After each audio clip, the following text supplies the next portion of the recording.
Вот, ребята, ну, посмотрите, сколько времени. И уже темно. 6:30. А уже сумерки, короче. Ну, медведь любит такие дела. Такую вот сумеречную погоду ладит. Ну, такая уже, ребята, темень.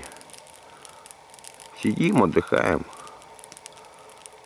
Ну, в принципе, торопиться-то некуда. Вот видите, как мы костер ждем. То есть мы одну ставим продольно, вторую продольно. То есть если снег идет, он никогда ее не потушит. Дождь тоже не потушит. И они так долго горят и продуктивно. Один может сесть здесь, второй здесь, третий там.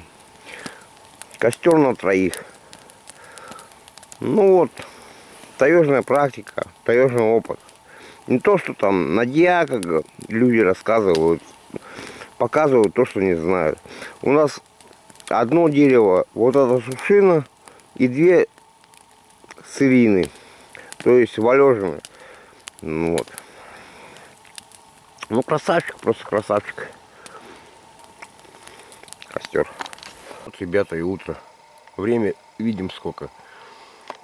У нас простой неказистый костер, вот видите. Просто штабелями бревна. И чайник стоит, не надо никаких колод. Ну, лишнего. Тут тусняка нету лишнего. То студенты приедут, колышек выруби это. Вот, по-простому, по-таежному поставил, и нормально, и кипятится чай. Медведь там ходит, каркает. А это в 2017 году, вот где косяка-то запороли. Она 2027, я сказал Ивану. 2027 она так и стоять будет. Ветки теперь ее расти будут и укрепляться все. И ветер не сдует. Ну все, наш чай закипел, пока мы с вами маленько поговорили.